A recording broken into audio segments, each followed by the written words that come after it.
नमस्कार। आज हमारे साथ पंडित अनुराग पांडे जी हैं, जो पितृपक्ष के बारे में हमको जानकारी देंगे और हमारा मार्गदर्शन करेंगे। तो नमस्कार पंडित जी। आपसे पहला सवाल हमारा ये है कि पितृपक्ष क्या होता है और इसका क्या महत्व अच्छा। जी। जी, राधे कृष्णा बता रहे हैं आप। ध्येयं सदा परिभवग्नमभीष्टदोहं तीर्थास्पदं शिवविरिञ्चिनुतं शरण्यं भृत्यार्तिहं प्रणतपालभवाब्धिपोतं वन्दे महापुरुष ते चरणारविन्दम् त्यक्त्वा सदुस्त्यज सुरेप्सितराज्यलक्ष्मीं धर्मिष्ठयार्यवचसा यदगादरण्यं मायामृगं दयितैप्सितवन्वधावद् वन्दे महापुरुष ते चरणारविन्दम् सीतानाथ समारम्भाम् नाथया मुनिमध्यमाम् अस्मदाचार्यपर्यन्ताम् वन्दे श्री गुरु परंपरा।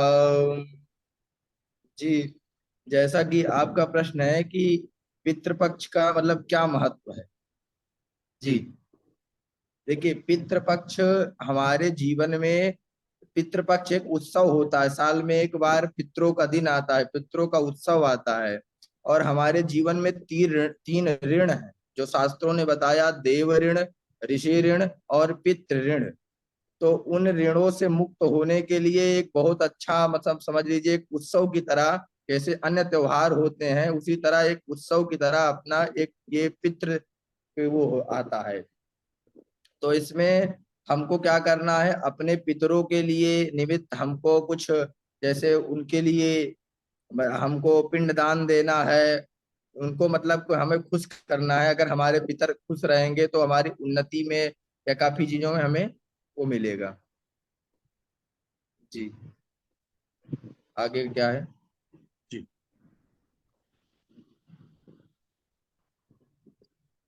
ऐसी मान्यता है कि पितृपक्ष के अंदर कोई भी शुभ कार्य का प्रारंभ नहीं करना चाहिए और कोई नई वस्तु घर में नहीं लानी चाहिए। क्या ये मान्यता नहीं ठीक है? रहना। जी जी, देखिए, एक तो ऐसे देखिए कि जैसे अगर हम अपने घर में कुछ कर रहे हैं, हमारे पूर्वज जो हैं, हमारे पूर्वज आएंगे देखेंगे, तो अगर हम कोई अच्छे शुभ कार्य करेंगे तो देखकर खुश होंगे या नाराज होंगे? मतलब कि खुश होंगे। वो तो जी, चाहते हैं कि हम भी रहें, उसी को देख करके वो भी खुश होंगे। लेकिन जो हमारे मांगलिक कार्यों के विषय में बताया जाता है कि देखिए, जब देवशयनी एकादशी हो जाती है तो भगवान का विश्राम रहता है। उस जी, समय का कोई भी शुभ मुहूर्त तो मिलेगा नहीं। ज्योतिष के अनुसार कोई भी शुभ मुहूर्त उस समय का नहीं निकलेगा। ना जी, आपका शादी का निकलेगा, ना गृह प्रवेश का निकलेगा, या अन्य अन्य मांगलिक कार्यों का मुहूर्त नहीं निकलता है। और जी। अपने सनातन धर्म में कोई भी कार्य शुभ मुहूर्त में ही किया जाना चाहिए, उसी में अच्छा माना जाता है। तो इसमें पितृपक्ष में, जी, एक तरह से मांगलिक कार्यों के लिए नहीं करना चाहिए, नहीं करना चाहिए। तो जी ये जो मांगलिक कार्य और शुभ कार्य में क्या फर्क है? क्योंकि बहुत से कार्य, जैसे आज हम ये कार्यक्रम कर रहे हैं, तो ये मांगलिक जी कार्यों क्रम में तो नहीं आता होगा, या हम कोई नई शुरुआत जीवन में करना चाहते हैं, तो किस तरह के जी काम हम कर सकते हैं और किस तरह के नहीं कर सकते? जी, उनमें कुछ देखिए धारणाएं होती हैं। जैसा कि हम लोग जैसे शुरू कर रहे हैं, जैसे मांगलिक कार्यों का मतलब कि जिस चीजों में हम मुहूर्त देखते हैं, जैसे गृह प्रवेश करते हैं तो मुहूर्त देखते हैं, उसके बाद उनका वेदारंभ से, देखिए ये पितरों का दिन है और हम अगर गृह प्रवेश करवाते हैं तो उसमें हम देवताओं का पूजन करेंगे, वो करेंगे, तो उसके लिए उनका मुहूर्त नहीं रहता है, ये पितरों के दिन रहते हैं। तो इसमें हमको थोड़ा सा मांगलिक कार्य नहीं करते हम। जी, इसमें हम मांगलिक कार्य नहीं करते हैं। जहाँ देवताओं जी, का पूजन वगैरह होके कार्य शुरू होना है, तो वो कार्य नहीं करने हैं, बाकी वो कार्य नहीं हम कर करने हैं, सकते बाकी ऐसे कार्य करने हैं। बाकी देखिए, इन चीजों में सबसे ज्यादा चीजें रखी जाती है कि इन चीजों में हमको बुरी संगत से बचना चाहिए, बुरे कामों से बचना चाहिए। हैं। जैसे कोई मान लीजिए गलत कार्य जो होते हैं, अपना मदिरा पान या ऐसे जो भी खान पीन में अपने नियंत्रण रखना, जिससे अपने पिता आए तो संतुष्ट हों हम लोगों को देख करके कि हम लोग क्या कर रहे हैं। जी, जी, तो हम लोगों को अच्छे काम करने हैं। तो ऐसा नहीं है कि पूजा पाठ नहीं करना है। कुछ लोगों की मान्यता है कि पितृपक्ष में पूजा पाठ नहीं किया जाता है, लेकिन भगवान के पूजा पाठ भोग सब कुछ होता है पितृपक्ष में। जी। बस कुछ मांगलिक कार्य हैं जो बड़े, जैसे शादी विवाह या गृह प्रवेश, जिनमें मुहूर्त देखना या उसमें उन्हें मना किया गया है शास्त्रों में। और नई वस्तु हम खरीद सकते हैं, घर में कोई नई वस्तु खरीदनी हो, नई चीज आनी हो, जैसे मान देखिए लीजिए एक तरह लैपटॉप से, लेना है, टीवी लेना है, नए वस्त्र लेने हैं, या कुछ इस तरह से, या उससे भी परहेज करना चाहिए? जी वैसे हो सके तो परहेज ही करना चाहिए नई वस्तु लेने से। जैसे नाखून काटने से भी, बाल कटवाने के लिए, इन सब चीजों से परहेज किया जाता है कि हमारे पितृ, मतलब ये पितरों का उत्सव है, तो इस समय हमें ज्यादातर अपने पितरों के प्रति समर्पण रखना चाहिए, पितरों के प्रति अपने कार्य करना चाहिए, ताकि पितर पितर देख करके खुश हों कि हमारे वंशज हैं, ये हमारे लिए भी कुछ कर रहे हैं। जी। जी। अच्छा।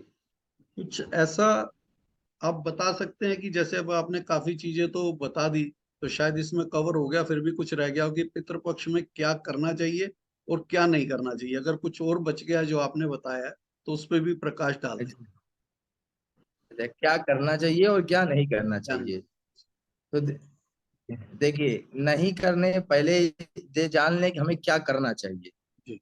क्या करना चाहिए, तो इस समय हमको शुद्ध आचार विचार से रहना चाहिए, शुद्ध आचार विचार का पालन करना और बुरी संगत से बचना चाहिए, और अपने पितरों के निमित्त पिंडदान देना चाहिए, जो वस्तु उन्हें प्रिय हो, जैसे ब्राह्मण भोज करवाएं, पिंडदान दें, ये सब चीजें करें। और गलत संगत से, जैसे मदिरा पान हो गया, मांस इत्यादि, मतलब जो चीजें वो है, उनको आपको नहीं वो करना है, ताकि हमारे पितर आकर के देखें तो उनको खुशी हो कि हमारे वंशज हैं, ये अच्छे उसमें चल रहे, अच्छे मार्ग पर चल रहे हैं। जी। पंडित और जी। जी। नहीं, जी, जी जी प्लीज। जी, नहीं करने के लिए आपको लिए वही बताया गया, मतलब बुरे कर्म आप मत करिए। जैसे बुरे कर्म का मतलब समझ रहे हैं, मदिरा पान, यही सब चीजें, जी। इसको नहीं करना है, जी। शुद्ध आचार विचार से रहना है। जी। जी। अच्छा पंडित जी, जैसे अब ये बताया जाता है कि अब पिंडदान के लिए हम गया जी गए और वहां हमने पिंडदान कर दिया, तो हमें पितृपक्ष में ब्राह्मण भोज की आवश्यकता नहीं रहती है और तर्पण वगैरह करने की आवश्यकता नहीं रहती है। पर उसमें ये भी कहते हैं कि वो इसलिए करना चाहिए क्योंकि आपने तो अपने पूर्वजों का कर दिया, आपका कैसे करेंगे? अगर आप नहीं करेंगे तो बच्चे नहीं सीखेंगे। तो इस बारे में जी। आपका क्या, क्या शास्त्र क्या कहते हैं? सही बात क्या है कि हमें करना चाहिए या नहीं करना चाहिए, या उसमें तर्पण बंद कर देना चाहिए, बाकी सब काम करने चाहिए? तो क्या सही राय है? देखिए, देखिए, एक तो हम ये समझ लें कि पितृपक्ष और वैसे श्राद्ध में अंतर क्या है। देखिए, जो जिस दिन किसी की मृत्यु होती है, उस दिन के जो श्राद्ध होता है, उस तिथि का जो श्राद्ध होता है, वो उसको एक दृष्ट श्राद्ध कहते हैं। और जो जो ये समय जो श्राद्ध होते हैं पितृपक्ष में, उसे पारवर्ण श्राद्ध कहते हैं। तो ये जो श्राद्ध होता है, ये किसी एक व्यक्ति विशेष के लिए नहीं होता है। एक व्यक्ति विशेष का मतलब कि जो हमारे, जिसके पिताजी हैं उसका तो कोई नहीं, जैसे मान लीजिए जिसके बच्चे, जिसके पिताजी हैं, तो जो भी कार्य करना है उसके पिताजी करेंगे। जब पिताजी नहीं है, तो वो अपने पिताजी के लिए, फिर पिताजी के पिताजी के लिए, फिर उनके पिताजी के लिए, इस तरह अपने मामा के उसमें अपने माताजी का, फिर उनकी माताजी का, फिर उनकी माताजी का, ऐसे करके हमको वो करना है। और जो ये पार्वण श्राद्ध होता है, ये हम किसी के लिए भी कर सकते हैं, मित्र के लिए। इस शास्त्र में, इसमें पार्वण श्राद्ध के लिए कोई भी नियम नहीं बताया गया, मतलब हम किसी के लिए भी कर सकते हैं। हमारा मित्र हो, रिश्तेदार हो, गुरु हो, कोई भी हो, जिससे भी हमारा संबंध है, किसी भी प्रकार का संबंध है, हम उसके लिए श्राद्ध कर सकते हैं। और जो गया जी का जो अपना, जो एक बार क्या करते हैं हम लोग कि जैसे कोई गया चला जाता है, उसके बाद वो श्राद्ध करना बंद कर देता है। जी। तो जी ऐसा बिल्कुल नहीं है, हमको गया जी जाने के बाद भी श्राद्ध करते रहना है। उसके लिए शास्त्रों में क्या बताया, जैसे जब तक आप गया जी नहीं गए हैं, तब तक तो अनिवार्य रूप से आपको श्राद्ध करना ही पड़ेगा। जैसे किसी के पास व्यवस्था ना भी हो, तो उसको किसी भी तरीके से श्राद्ध करना होगा। और एक बार जब गया जी चला जाए, उसके बाद मान लीजिए किसी के पास आर्थिक स्थिति अच्छी नहीं है, या कोई कारण है नहीं कर पा रहा है, तो उसके लिए बताया गया कि हाँ चलिए, आप नहीं भी करेंगे तो कोई दिक्कत नहीं है। लेकिन जिसकी आर्थिक स्थिति अच्छी है, उसको करना चाहिए, उसको करना चाहिए, मतलब मना नहीं है, मना नहीं किया गया है। गया जी जाने के बाद भी हमें श्राद्ध करते रहना चाहिए। गया जी जाने के बाद भी जो श्राद्ध करते रहना चाहिए, तो उसमें तर्पण विधि भी करनी चाहिए या तर्पण विधि के बगैर भी श्राद्ध जी। कर? और देखिए, जैसे कुछ लोगों का मान्यता ये भी है कि जैसे हमने अपने पूर्वजों के लिए भागवत जी का पाठ करवा दिया या वो करवा दिया, तो क्या है कि उनको ये लगता है कि हमारे पूर्वज मुक्त हो गए हैं, तो हम उनके लिए श्राद्ध क्यों करवाएं, जी है ना। और रामचरितमानस में एक प्रसंग आता है कि जब जो काकभूषुंड जी जो थे, वो क्या थे, जो उन्होंने मतलब कि रामचरितमानस, जटायु जी जो थे, जब राम जी महाराज जब उनको वो करने गए तो युद्ध में लड़ते लड़ते उनकी मृत्यु हो गई थी। तो राम जी बताइए उसकी मृत्यु कितनी सार्थक है कि भगवान के हाथों में उनकी मृत्यु हो रही है। भगवान का चित्र देखते हुए, भगवान की सूरत, भगवान को देखते हुए उनकी मृत्यु हो रही है। जी। भगवान अपने हाथ में लिए हैं, तो क्या हम उनकी मुक्ति में कोई संदेह कर सकते हैं? नहीं। नहीं कर सकते हैं। लेकिन उसके बाद भी राम जी महाराज ने उसके बाद भी उनका पिंडदान किया। अच्छा। मुक्ति में तो कोई संदेह नहीं। जन्म जन्म मुनि जतन कराही, अंतराम कही आवत नाही। केवल नाम नहीं आता है, लेकिन उनके सामने तो भगवान ही आ गए, भगवान ही हाथ में लिए बैठे हैं। उसके बाद भी राम जी महाराज शास्त्र की मर्यादा को निभा रहे हैं, उनका पिंडदान कर रहे हैं। जी। जी। तो ऐसा नहीं है कि हमने भागवत जी का पाठ करवा दिया या मुक्त हो गए तो हमें नहीं करना, हमें करना चाहिए। इस करने जी। में फिर वही सवाल मेरा कि तर्पण तर्पण भी करना चाहिए, क्योंकि कुछ लोग, कुछ शास्त्री लोग मना करते हैं कि आप श्राद्ध करें तो तर्पण ना करें, और क्या नाम है वो, संकल्प ना करें, बाकी श्राद्ध करते रहें, तो क्या ये ठीक है? देखिए, इसमें हमें अपने, हमने आपको बताया ना पार्वण श्राद्ध में क्या है। जैसे आपने एकोदिष्ट जो श्राद्ध करते हैं, जो एक लोगों के लिए करते हैं तिथि के अनुसार, उसको आप गया जी जाने के बाद अगर आपकी इच्छा है आप बंद कर सकते हैं। अच्छा। लेकिन जो जो ये श्राद्ध होती है पार्वण श्राद्ध में, आप सबके लिए करते रहे हैं ना, तो इसको आपको करते रहना चाहिए, क्योंकि इसमें आपके सभी पूर्वजों के लिए होता है, किसी एक व्यक्ति के लिए नहीं होता है। हाँ, तो इसके अंदर जैसे हमें फिर तिथि का ना ध्यान रख के सबके लिए अमावस क्यों कर दे इकट्ठा, जी। या इसको किसी भी दिन कर देखिए सकते हैं? जी, किसी दिन कर सकते हैं। इसके लिए नित्य श्राद्ध बताया गया है। ये 16 दिन जो होते हैं, ये 16 दिन के लिए नित्य आपको जल देना, नित्य ये बताया गया है। अच्छा। जी। तो जैसे ब्राह्मण जी। भोजया भी हम करते हैं कि भाई मान लीजिए तृतीया को हमारी ये गई, जैसे पंचमी को वो गया, तो हम उस तरीके से करते हैं। तो जैसे आपने कहा कि वो तो हम एकल श्राद्ध को छोड़ दें, इसको हम कर सकते हैं। तो हम्म, मेरा सिर्फ ये कहना है कि अगर हम श्राद्ध को करना चाहें तो हमें उसे तिथि के हिसाब से करना है, या दोस्त वगैरह सबके लिए हम एक ही दिन कर दें जो ब्राह्मण भोज है। बाकी जल वगैरह तो ठीक है, रोज हम करते रहें जो भी है, पर ब्राह्मण भोज है वो क्या एक ही दिन कर दें, या वो भी तिथि के हिसाब से कंटिन्यू करें? नहीं, उसे आप एक ही दिन किसी दिन भी कर सकते हैं, किसी भी दिन कर क्योंकि दें। वो और वो किसी किसी व्यक्ति विशेष के लिए नहीं है कि हम तिथि का ध्यान रखेंगे। उसमें उसको किसी हमारे दिन भी। उसमें हमारे सारे पितर भी आ जाएंगे, यार दोस्त भी आ जाएंगे।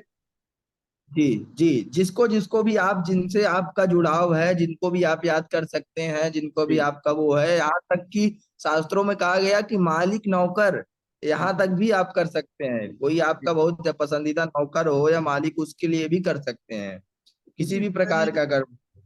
इसी में मुझे ध्यान पड़ता है कि पहले जमाने में राजे महाराजे प्रजा के कल्याण के लिए इस तरह का कार्यक्रम किया करते थे।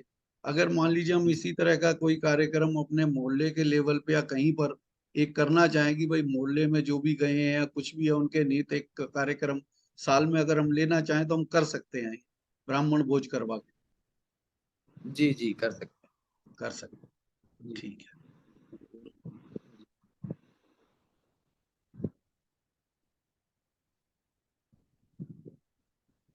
अच्छा पंडित जी, कई बार ऐसा लोग कहते हैं, विद्वान लोग, कि भाई आपके पितर शांत हुए हैं, आपके पितर शांत नहीं हुए हैं। तो ऐसी कोई विधि, ऐसे कोई संकेत होते हैं जिससे पता चलता है कि भाई पितर शांत हैं या पितर नाराज हैं, ताकि आदमी जी। को जी। कुछ अलर्ट मिलता है? क्या ऐसा कुछ होता है? जी। जी। जी।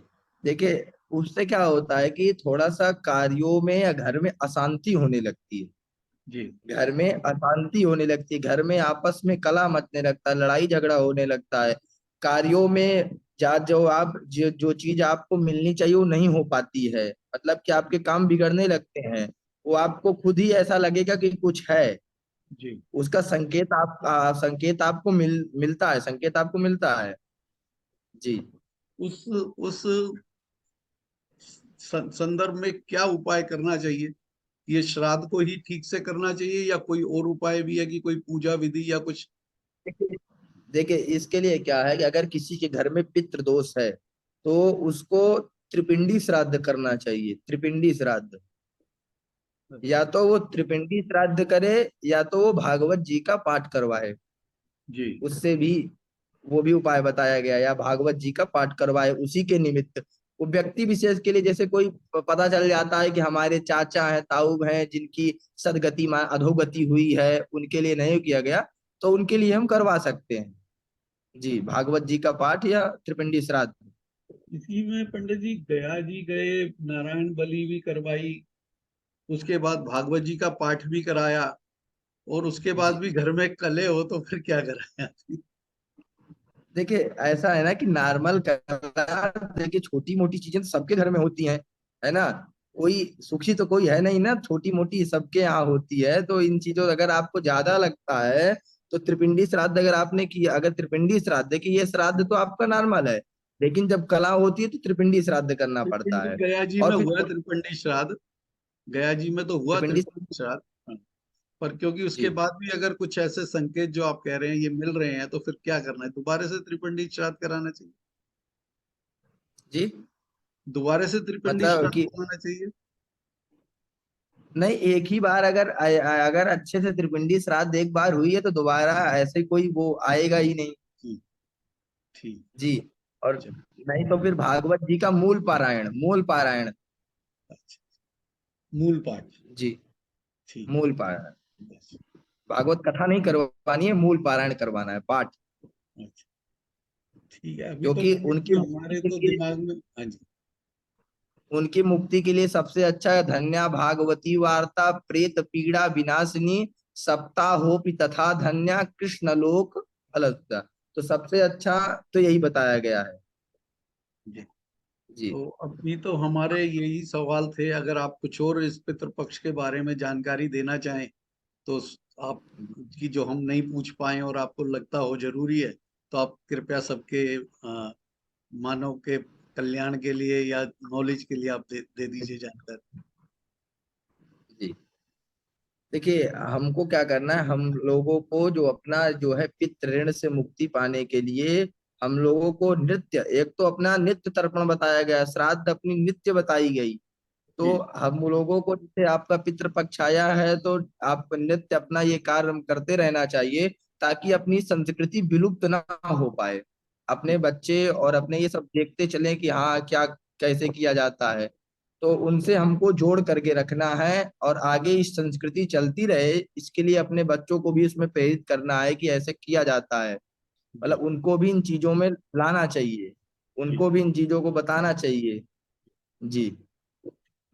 अच्छा पंडित जी, जैसे अब बच्चों से बात करते हैं तो वो एक बात बोलते हैं, क्योंकि पढ़े लिखे हैं, वो कहते हैं कि भाई इंग्लैंड में, अमेरिका में, वहाँ लोग नहीं करते, वो इनको मानते नहीं, तो क्या उनका जी कल्याण नहीं होता? तो हमें इसका जवाब देना जरा मुश्किल हो जाता है। क्या आप कुछ प्रकाश डाल सकते हैं? जी, वो क्या मतलब कि वो वहां पे करते हैं क्या, उनका कल्याण नहीं होता है? अच्छा अच्छा अच्छा। अच्छा, अब देखिए जिसको मान लीजिए, जिसको ज्ञान नहीं है, जो कार्य नहीं कर रहे हैं, उनके विषय में हमको जैसे, जी मान लीजिए हमको किसी चीज के बारे में पता नहीं है कि ये चीज विष है या अमृत है, उसके बारे में हमें जानकारी नहीं है। लेकिन जिसको उस चीज के बारे में जानकारी है वो तो सावधानी रख सकता है। तो यानी और कि हमको क्या पता कि हमको क्या पता कि उनकी सदगति ही हो रही है। हाँ।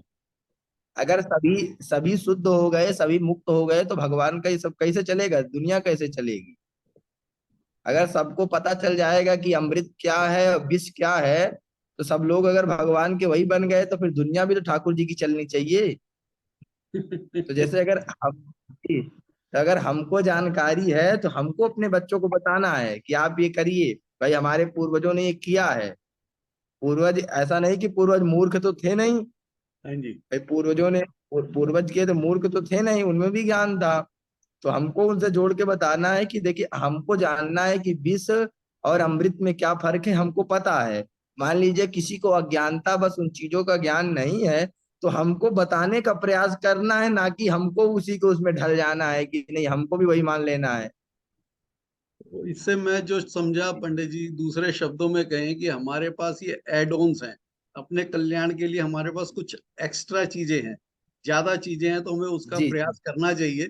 जिसके पास कम है भाई, जी 100 रुपये और 100 रुपये में काम चला है, हमारे पास 100 का नोट जी एक्स्ट्रा है, तो हम उसको अपने जी उपयोग में लें। जी तो मेरे समझ में आया कि हम इस तरीके से इसको जी समझे, तो क्या मैं ठीक हूँ?